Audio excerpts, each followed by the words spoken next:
Today, we have award-winning director and filmmaker Roger Paradiso here with us, and we're going to talk about his film, The Quest for Camelot. This documentary has won 14 cinematic awards, and it examines why Bobby Kennedy chose to run for president after his brother's murder, taking us back to an epic time in American history. It's the second film of the Camelot trilogy. Roger, welcome.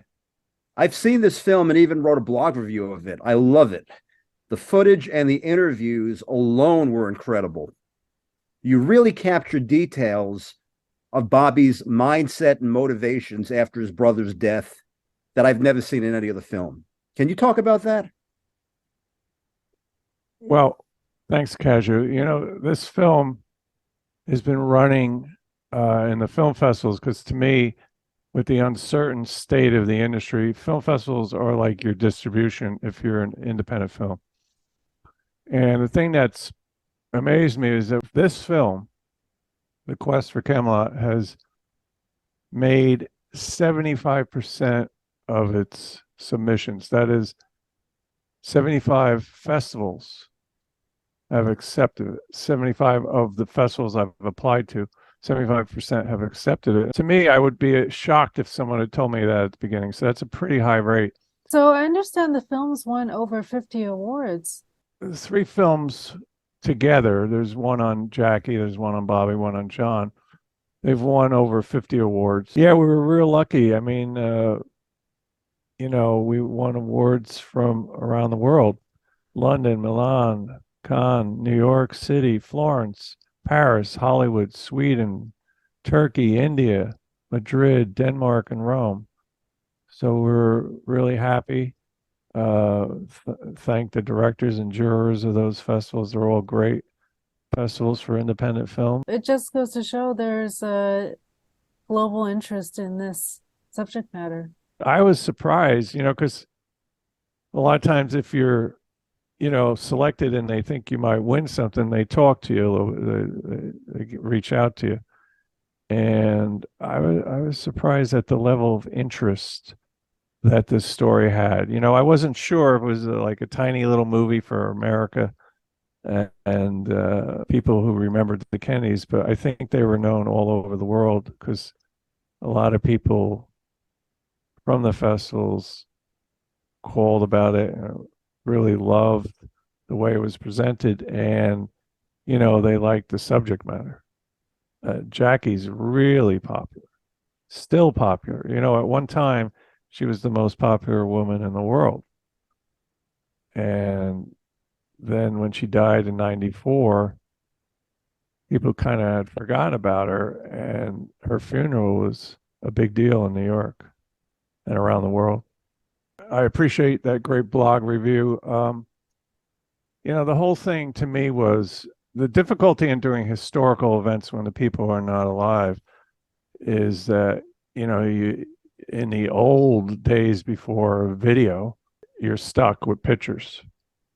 So I tried to collect as much video as I could. And I think that is what makes it kind of interesting and more like a feature almost. You're watching these guys live performing, and it's pretty exciting. And so I appreciate your comment on that. That's great. So Roger, in your 35-year career of working in the studio film system, could you talk about who are some of the people you worked with? I started out, my first film was with Woody Allen, Stardust Memories. I also did Zelig, a part of that with him. I moved over to Marshall Brickman, who was a great writer, wrote Annie Hall and Manhattan with Woody Allen. And then John Huston, I really became close to him during the filming of Annie. I used to hang by him when we were filming.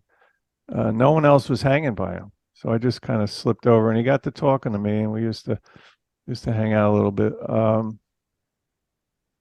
Thomas Crown Affair I produced with Pierce Brosnan, John McTiernan, who also directed it. Robert De Niro, of course, did City by the Sea. Fran McDormand was in City by the Sea. James Franco Oh, how could I leave out Norman Jewison on Moonstruck? Cher, Nicolas Cage. So I hope I'm leaving out people, but those The are big some of the names. people I was happy to work with, and you learn a little bit from everybody. I was always inquisitive, and it was a great learning experience. Thanks, Roger. I've seen the film and I really enjoyed it. Bobby Kennedy is definitely a man who seems obsessed and on a mission. My takeaway on the film is that he was highly motivated to run for the presidency so he could find the planners and the killers of his brother's murder. Yeah, I mean that's definitely what a lot of people thought. I mean, he was determined to get to the White House, reclaim it, and he would have probably dug around in the CIA and tried to find out what they knew because he always was suspicious that he wasn't getting the full story from them. In fact, the Warren report he thought was kind of a joke. I mean, it was, and Jackie was not really enthused about the Warren report. She had to testify. And she and the governor who got shot testified that they only remember hearing 3 gunshots hitting the president, 2 of them, one hitting the governor.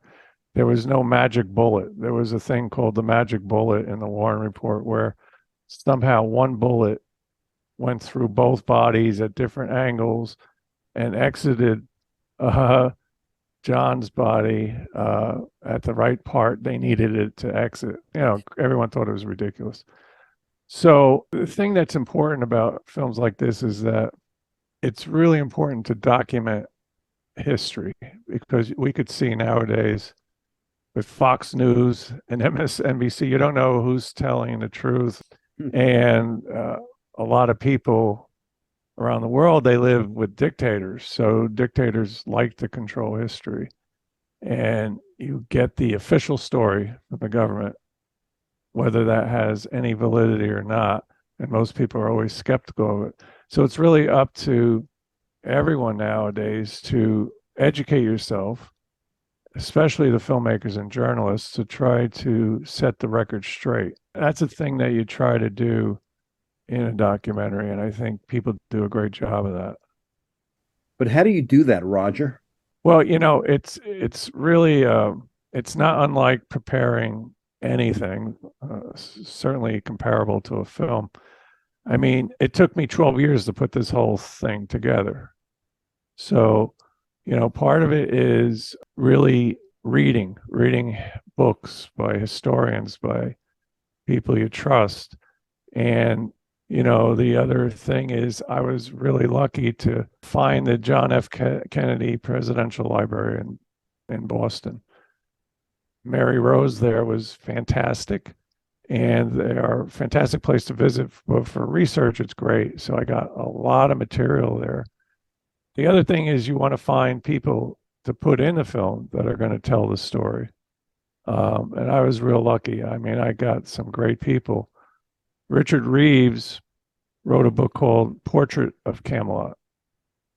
And I loved it. And I called him up and I didn't know him. And he said, yeah. Richard was a young reporter at the time of the assassination. So he tells a brilliant story about that.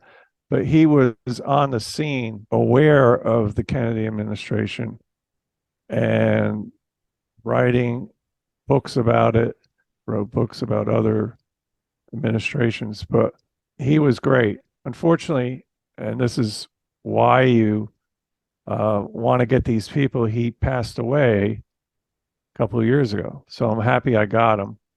We've had maybe 5 of our elders. I call them the elders because I kind of set it up in telling the story. My story, which is a coming of age story, I was like 9 years old when Kennedy was elected.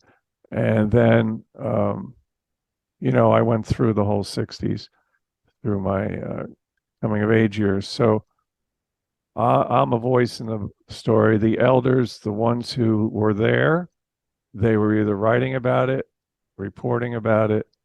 A lot of them, I was lucky to get Peter Edelman, who was Robert's campaign manager. He's at Georgetown now, and I went down there and interviewed him. Jeff Greenfield was the young scriptwriter with Robert on his campaign, and Jeff was nice enough to come in, and we interviewed him. So it's the quality of people. Sarah Bradford, who's a world-class historian, did a book about Jackie called America's Queen, and she was tremendous as an interview. So you get this group of people that really help you bring credibility and insight to the story. No matter how much research you know, it's always good to have people bringing in what they think. And then I had some young adults, sort of like what most people would say entry level to New York adults. They're coming in, they're trying to get into a profession, and at the beginning, I kind of asked them questions, and they didn't know much about Camelot. They didn't know much about Kennedy. And that's the risk of this, is that a lot of people forget easily or don't remember or are not told the whole story. So they were there to learn and to ask questions of the elders and to listen to them, and they were great. So you kind of put together a team, and I was really pleased with everybody we had. I mean, we had David Amram, who was a person who great jazz man. He's a composer and writer. And he was so brilliant about those times that it was great to have him. And Dermot McAvoy, who's a novelist, he worked in Bobby's campaign, and he was waiting for him because his next stop after he was shot, I believe, was New York primary. And he was waiting, and then never happened. So, it's a lot of work and quality interviewers, and that's how you do it. You get lucky. Yeah, now we mentioned that the film is part of a trilogy, so I'm curious to know why did you choose to show the Quest for Camelot, the second one first, the film that's about Bobby's campaign? Well, Tajio and Felicia are going to work on building up the profile of the film, and we figured we'd start in June, and June 6th was the date of Robert's assassination. He died, I think it was within 36 hours of that day. And so I thought that would be a good one to start with. And, it was a tragic moment because it was a crazy campaign. We could talk about that later, but he ended up announcing he was running for president in mid-March. So he had a late start because, as you know, by campaigns, seeing them now, they're starting, a year before the nomination or more. And he was trying to cram it all in about 2-3 months. So it was a very interesting campaign. And we're going into campaign season in real here in America. So I thought it was a good film to choose. The thing about the tragedy of Robert Kennedy was the miracle campaign. I mean, he started late, and when he won California, that was it. There was no stopping him. He was going to win New York. That was the next primary. And his old friend, family friend, Governor Daley of Illinois, was going to help him over the top. So he was all set. He was going to run for president. And what a lot of people that I talked to that, the elders, other people have seen it. They say they wish they would have had Bobby in the White House through that period. I mean, you can only speculate how different the whole world would be, and certainly American politics. But we didn't get that chance. Absolutely. Bobby was almost like a rock star on tour. That's what Jeff Greenfield said in the film, if I could paraphrase it. Yeah, Jeff said they used to be. He thought it was like a rock and roll tour. They would rent a rock and roll bus, you know. And they'd all pile in, all the staff, and there was always guitars going and playing folk music because Bobby liked folk music, and they were touring around. And the thing about Bobby was, and they had a pool of reporters, some on the bus, some driving cars, and he was an ad libber. If someone said, "Hey, Bobby, you know, there's a reservation about 100 miles that way, but it's going to take us 2 hours and we can't afford to go there," and he would say, "Stop the bus, let's go there." And he loved visiting the poor people, the Native Americans. Um, you know, like when he went to a reservation, I forget the name of it now, but he went there because they told him about this young orphan kid. He had lost his parents and he was pretty down. His name was Pretty Boy. And he went over and spent an hour or two with him, held up the campaign. The reporters were just, you know, they didn't have anything to do other than they took one picture of him with the kid, and we have it in the film. Sadly, Bobby invited him to Hyannisport, you know, for the summer. He took a liking to him, and Bobby didn't make it. And Pretty Boy died about 2 months after meeting Robert in a car accident on the reservation. So it was a sad story. So, Roger, why did you call the film Searching for Camelot? Well, you know, the whole idea of doing something on the Kennedys was daunting because there have been so much has been done. So I was just thinking, what's another angle on this? And in the story, I'm sort of searching for Camelot. The kids are searching for Camelot. And the elders, in a sort of way, are trying to figure out what went down, you know, what happened.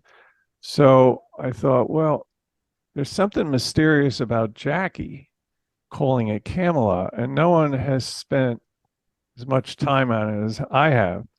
And I mean, it's an amazing, amazing story. I'm not going to give away a lot of it because you have to see the film, but I'll just say that 7 days after the assassination, 4 days after the funeral, she called up a family friend. He was a great biographer, Theodore White, and it was like a Sunday or something like that. And it was raining. It was terrible. He was in New York, I think, and he had to drive up to Hyannisport in the rain. He got there at night. And she just laid it all out to him. She was like a stream of consciousness, just laid out pages and pages. And he was just writing and doing whatever he could do. And he got it all down. And it was supposed to go out in Life magazine, uh, you know, the next day. So he was on the phone a lot with them, holding the press, and he got the whole thing. And she mentioned this whole thing about Camelot, that he just wrote it down. And I used a lot of this transcript. It just became available just before we shot. And that's another reason why I used the title, because that just became available. And I don't think I've seen it in too many documentaries or films. So we really went with that stuff that she said. It was pages and pages of detail about the assassination, her reaction to it, the hospital, going on the plane, everything, all those days. So that's the reason. Jackie arranged her husband's funeral sort of based on how Lincoln's funeral was in Washington.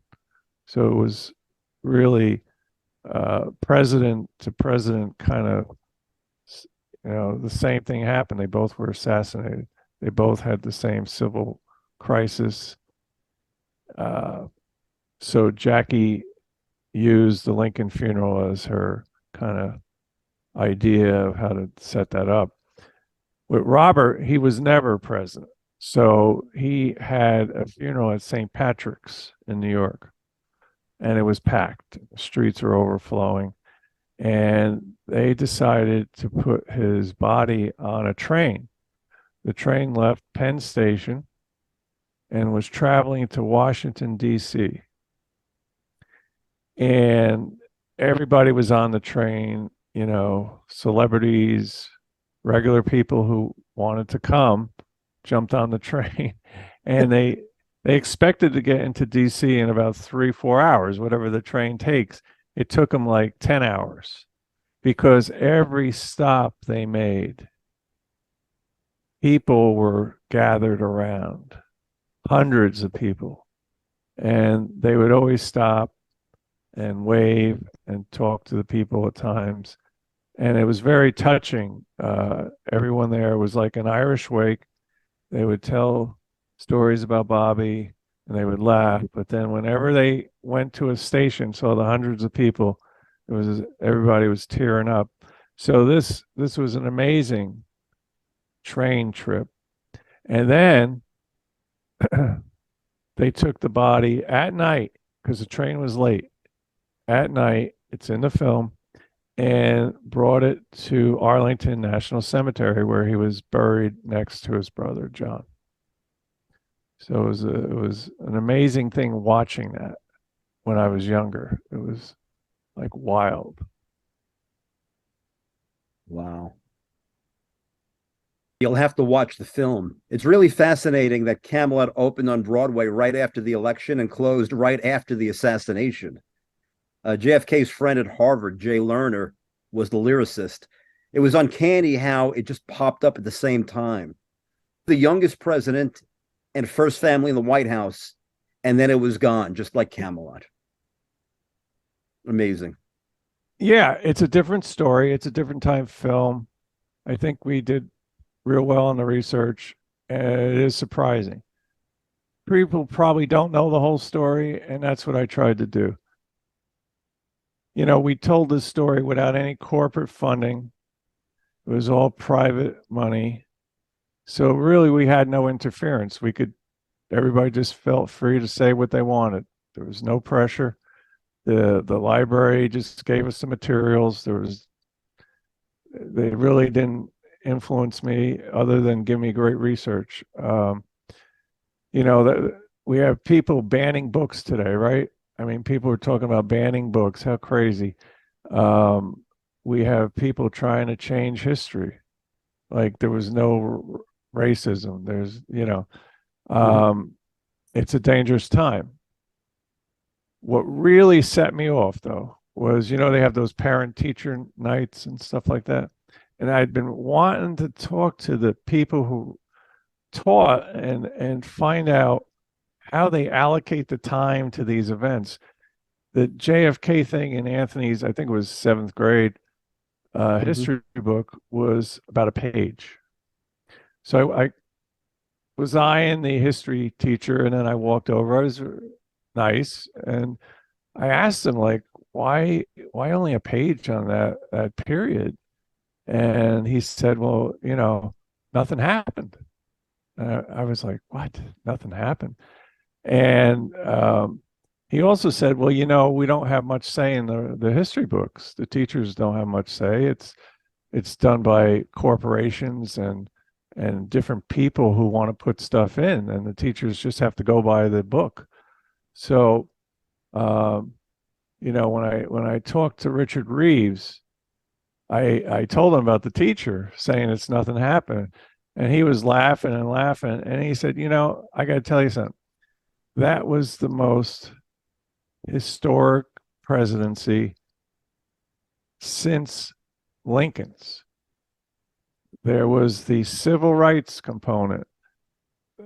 we were almost in civil war after MLK was shot. There was the missile crisis. My God, nuclear war. I mean, I could go on and on. So clearly, there's not enough credit given to that period as there was a Berlin Wall crisis. I mean, to me, it was Kennedy who went to Berlin, and hundreds of thousands of Berliners and Germans from other areas came out to see him and cheered him. He really set the pace for how we treated that wall. I think he put the first crack in it, because he said, in our country, we don't have to build a wall to keep people in. And the crowd went nuts, they went crazy. And that was the first crack, that people there felt support and that other countries were joining in with us. So that's the story on that presidency. It was very historic. So fascinating that we have forgotten our own history during this period of time. Students today in grade school are not taught about this important time in history. Well, I want to thank you, Roger. The film is The Quest for Camelot, and for a limited time only, you can rent it for 24 hours for a special discounted price of only $3.99, or less than a cup of coffee at Starbucks. All the information is included on the page below. Simply click the link and type in the coupon code at checkout, Camelot Quest. Once again, that's Camelot Quest. CAMELOTQUEST.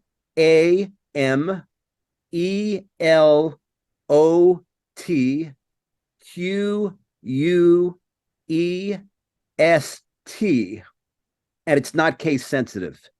You can stream it anytime from now until July 6th at 11:59 p.m. Eastern Standard Time.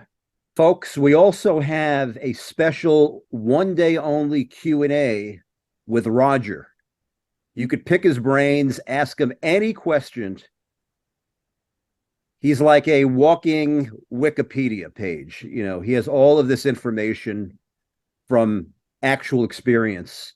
So you don't want to miss that Q&A. That's going to be on Sunday, June 25th from 2 p.m.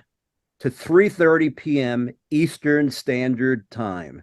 That's 2 p.m. to 3:30 p.m. Eastern Standard Time.